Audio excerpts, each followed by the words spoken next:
Obviously, last Monday we had to prematurely terminate the class. We'll take center of mass from where we left. But even before I proceed, are there fundamental issues related to center of mass that I discussed in the last class bothering you? Anything that you want me to repeat about center of mass ideas? No? So shall I proceed then? Shall I proceed?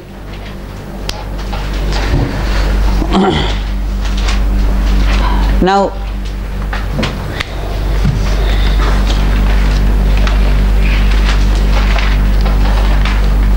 when I got you triggered into center of mass, I simply spoke of a representation of a particle, equivalent particle or equivalent position, the center of mass position, that could effectively replace the collection of continuous or discrete particles as would be applicable.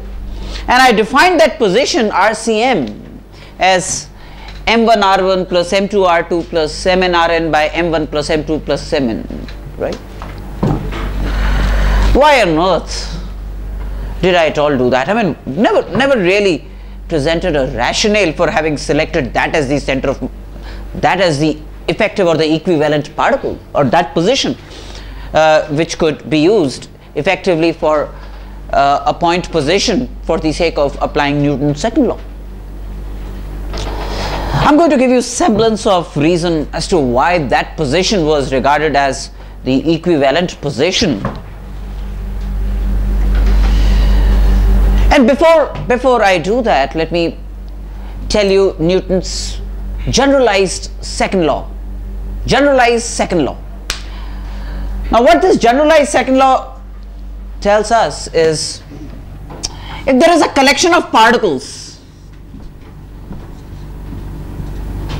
M1, M2, M3, Mn that mutually interact, M1, M2, M3, Mn that mutually interact, that means they exert forces on each other. And if there is a net of all external forces acting on the system, call it F. Net of all external forces acting on the system, call it F. And it is found at this instant the accelerations of M1, M2, M3, Mn as, let's say, A1 is the acceleration vector of M1, A2 is the acceleration vector of M2, An, A3, and so on and so forth. These are the accelerations of various particles. Then the second law, generalized second law, states the following: the net of all external forces F would be M1A1 plus M2A2 plus M3A3 plus MnAn.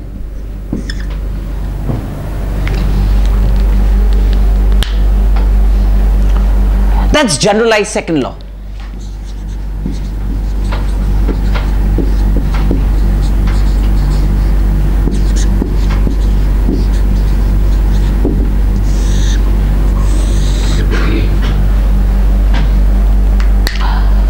Now, if you conceive of a single particle whose mass is m1 plus m2 plus m3 plus mn, then that means this collection to be replaced by one single particle of mass m1 plus m2 plus m3 plus mn, that is the mass of the entire system, then that particle would have an acceleration given by ACM. That's an equivalent particle, right? This is what you would expect out of the equivalent particle. That means the net of all external forces is mass of the equivalent particle into acceleration of the equivalent particle, right? This is what you, so this is legitimate, this is legitimate, right? Which then brings us to to the acceleration of the center of mass, the equivalent particle then as m1a1 plus m2a2 plus mnan whole divided by m1 plus m2 plus mn. So if there is an equivalent particle that is meant to replace this collection, then the acceleration of that equivalent particle, that is the center of mass particle, would be m1a1 plus m2a2 plus mnan by m1 plus m2 plus mn. Now the position of the equivalent particle must be commensurate with this description. The position vector of the equivalent particle must be commensurate with this description.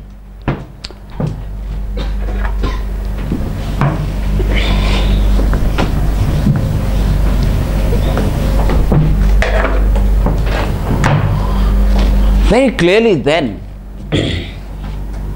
if one attempts to position the equivalent particle at RCM given by m1r1 plus m2r2 plus mnrn by m1 plus m2 plus mn, then evidently if you differentiate once, you will get the velocity of the equivalent particle, the center of mass particle. That's m1v1 plus m2v2 plus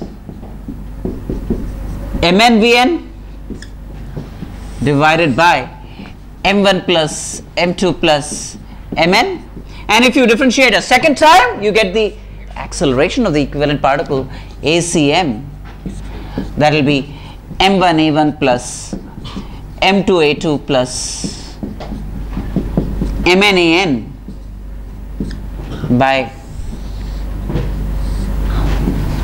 m1 plus m2 plus mn, which means this description of the position of the center of mass will give me this as the acceleration of the equivalent particle, which matches with this, and therefore this could be considered appropriate for describing the position of the equivalent particle, because differentiating twice would give me what you would expect as the acceleration of the equivalent particle.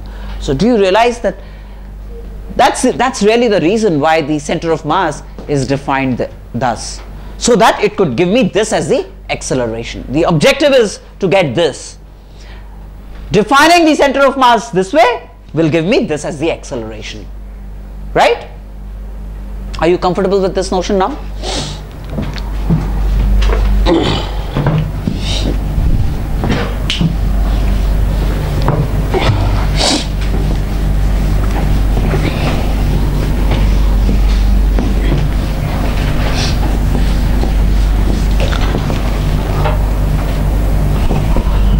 Now, let me take an illustration.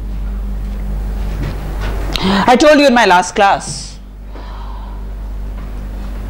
that if there is a collection of particles, continuous or discrete,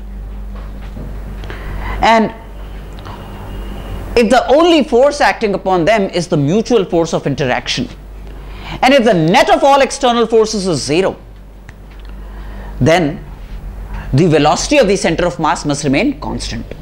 Even though the constituent particles could be accelerated, could have different velocities at different times, v1, v2, vn could be different, but vcm will be preserved as long as f is 0 on the system, right? As a special case to this, I said, if at some instant for the same thing, if one discovered that vcm was 0, then vcm remains 0 at all times. And if vcm remains 0 at all times, it means the position, the center of mass stayed put in position. Its position vector remained constant, RCM remained constant. A corollary to this was when I said, all right, the entire force F was not 0, but the component of the force in a certain direction was 0. For example, Fx was 0. There was a force F acting on a collection of particles, F, net of all external forces, as Fx I cap plus Fy j cap plus Fz k cap. And I said, well, capital F is not 0, but let's say Fx was 0. And when Fx was 0, what it meant was that the x component of the acceleration of the center of mass was 0. If the acceleration of the center of mass was ax I cap plus ay j cap plus az k cap, then acm 0, then fx 0 really meant that ax must have been 0, because ax was produced by fx, right? So this implied that ax was 0. That means there was no acceleration in the x direction. And in the absence of an acceleration in the x direction, the x component of the velocity of the center of mass must have remained constant, right? So ax 0 would have, suppose the velocity of the center of mass was vx I cap plus vy j cap plus vz k cap, then ax equal to 0 really implied that vx was constant. As a special case to this, if this Vx was found to be 0 sometime, then this Vx remained 0 at all times. That means there was no velocity in the x direction at all.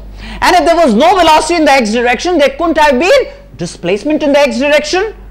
And if there was no displacement in the x direction, the x coordinate of the particle must have remained constant. So the implication of this being 0 is really that the x coordinate of the center of mass must have remained constant. X coordinate of the center of mass must have remained constant. X coordinate of the constituent particles could have been varying, could have changed, but m1 x1 plus m2 x2 plus m3 x3 plus mn xn by m1 plus m2 plus m3 plus mn must have remained constant, even though x1, x2, x3, all of them varied. But the numerator's summation mi xi must have maintained its status, right?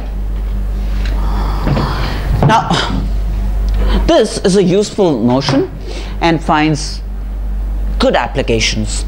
So let me highlight and illustrate an application related to this. Okay, can I wipe this off? Are you done with this?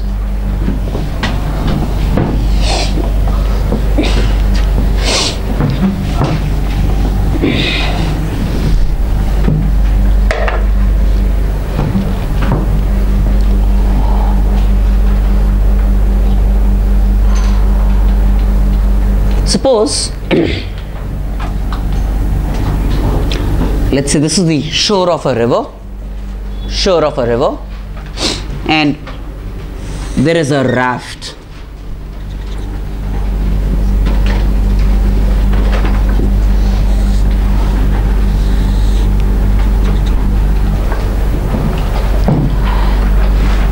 There is a raft of length L.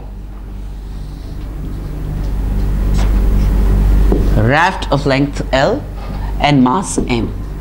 Uniform length.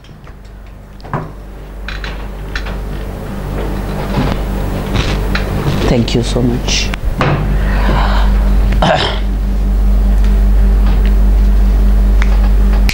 And effectively, this entire raft being uniform could be replaced by one point particle at its midpoint, right?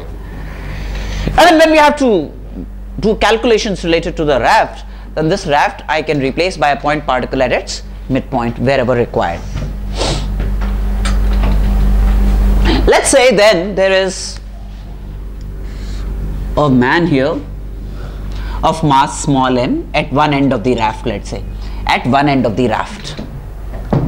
Okay, it does not matter really, but only for the sake of definiteness, says one end of the raft.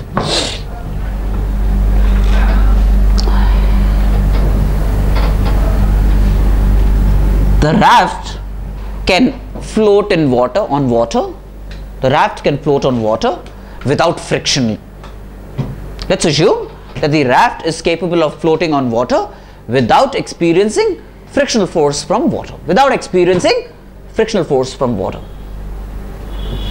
So now we have a system, raft plus man. Raft plus man, let's say, is a system, a collection of particles. Raft plus man.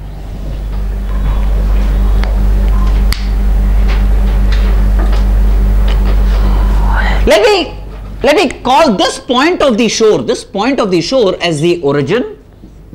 Let me call this point of the shore as the origin, and let me designate this as the x-axis.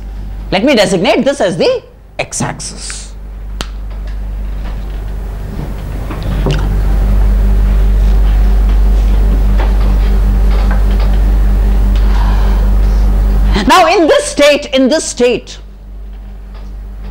if I have to compute the center of mass of the man plus raft, position of the center of mass of man plus raft, realize that the coordinates of the man are L0,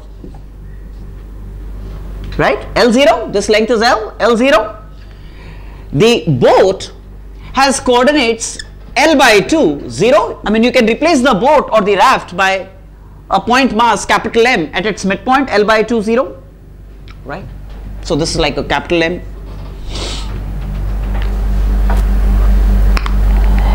Then the x coordinate of the center of mass of the raft plus man, x coordinate of the center of mass of the raft plus man is going to be m into L plus capital M into L by 2 divided by small m plus capital M, m1 x1 plus m2 x2 by m1 plus m2, right? That's going to be the x coordinate of the center of mass of the system, raft plus man. M into L plus capital M into L by 2 divided by small m plus capital M, right? That's the x coordinate of the center of mass of the raft plus man. Now,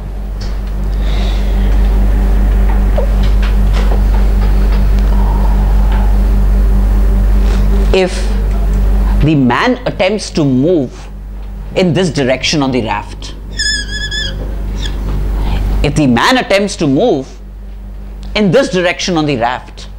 right, then of course he does exert a force on the raft.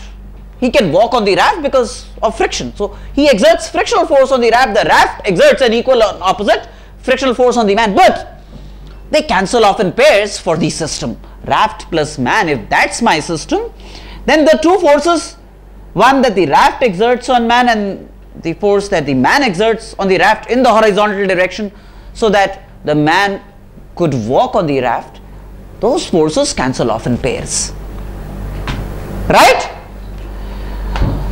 So in the x direction, do you realize in the x direction there is no net force acting on the system? In the x direction, the force acting on the system is 0. In the x direction, the force acting on the system is 0. And if in the x direction the force acting on the system is 0, then the acceleration of the center of mass in the x direction must be 0. Acceleration of the center of mass, see, acceleration of the center of mass is like a axi cap plus ayj cap plus azk cap. In this case, fx equal to 0 would imply ax is 0, acceleration in the x direction of the center of mass is 0. And if that be the case, then the velocity in the x direction of the center of mass must be a constant. This would help this. Hey, yes or no? The x component of the velocity of the center of mass must be a constant. But now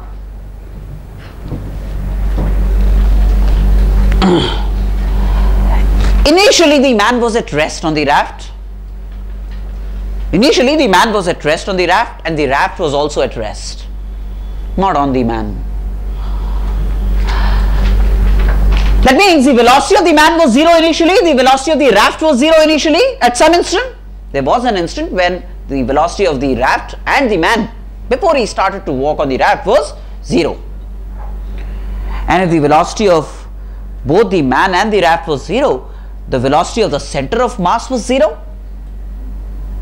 The velocity of the center of mass of the raft, because m1 v1 plus m2 v2 by m1 plus m2, if v1 and v2 are both 0, then the velocity of the center of mass ought to have been 0. No? Which means Vx was 0 initially. Vx, x component of the velocity of the center of mass was 0 initially, yes or no? So if Vx was 0 initially, it remained 0 always, because Vx was constant. If at some instant Vx was 0, x component of the velocity of the center of mass, then it maintained that kinematic status all along. Vx was 0 always, right? That means if Vx was 0 always, there was no displacement in the x direction of the center of mass of the system. And if there was no displacement in the x direction of the center of mass of the system, it implied that the x coordinate of the center of mass must have remained constant. This clearly meant that the x cm of the man plus raft must have remained constant. That means initially, if you computed the center of mass from the initial position of the man and the initial position of the raft, then even though the man moves, the x coordinate of the center of mass does not move. The x coordinate, I mean, if there is an observer here, and he is reported at some instant, let's say the center of mass of the man plus raft 4 meters away from this end, then the center of mass of the system will remain 4 meters away from this observer in this direction, right? And then realize that for this to remain preserved, for x coordinate of the center of mass to remain preserved, realize that if the man attempts to walk this way, that means this increases, this decreases, right? This does not remain L.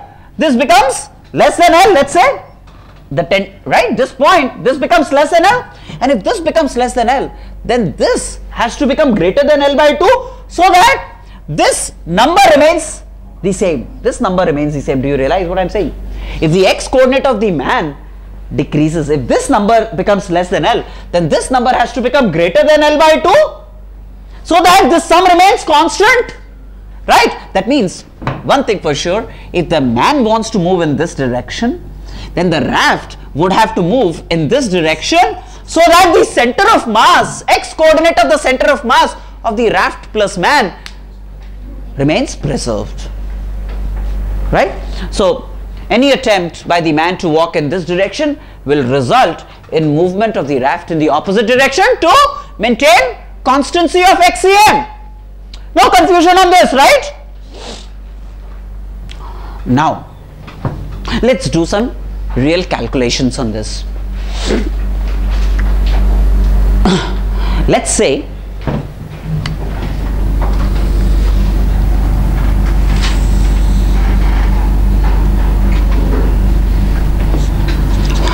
the man moves d units on the raft. That means with respect to the raft, on the raft he walks d units rightwards.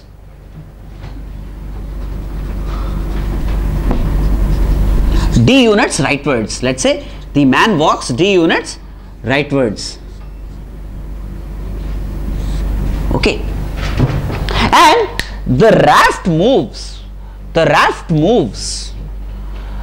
d1 units leftwards. Let's say the raft moves d1 units leftwards. the raft moves d1 units leftwards. Why would that happen? So as to preserve x coordinate of the CM, x coordinate of the CM, right away? Now,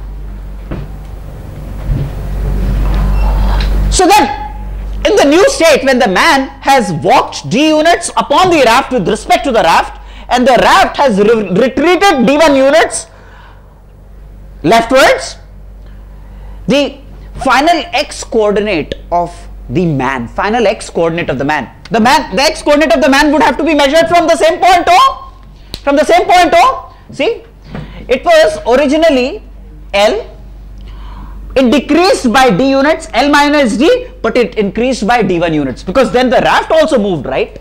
The man moved upon the raft d units.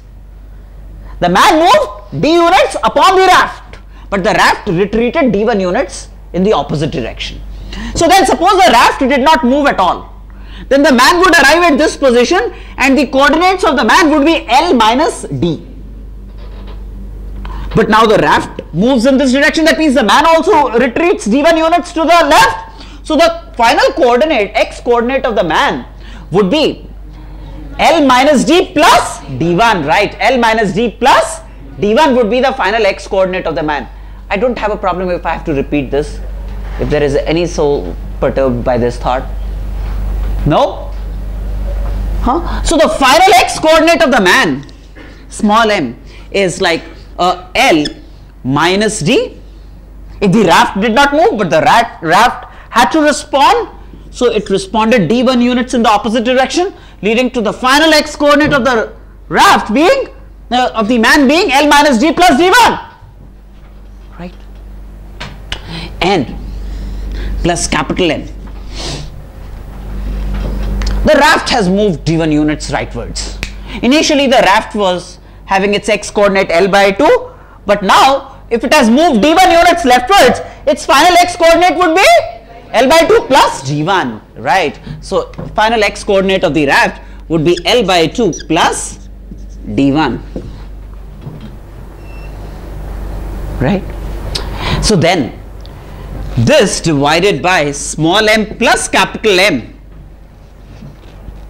is going to be the final x coordinate of the center of mass of the raft and man, when the man has moved d units with respect to the raft upon the raft towards the shore, right? But then, subject to preservation of the x coordinate of the center of mass, this must be the same as this, right? X coordinate of the center of mass of the man plus raft couldn't have changed. So then this numerator must have been equal to this numerator, because the denominators are the same, and equating the numerators means m into L plus capital M into L by 2 equals m into L minus d plus d1 plus capital M into L by 2 plus d1. Yes or no? Now this ml is going to get cancelled. This capital M into L by 2, this capital M into L by 2 gets cancelled, right? And then this gives us an opportunity to compute d1. I mean, the man would tell you that he's walked 2 meters upon the raft with respect to the raft. You would have to compute how much the raft responds, because the raft will not tell you, right? So you'll have to do a calculation on the raft. The man can tell you he's moved x units on the raft, but for the raft you'll have to calculate. So you would want to know d1. D would be given by the man, d1 you will have to compute, right? So then d1 then turns out to be m into d divided by capital M plus small m.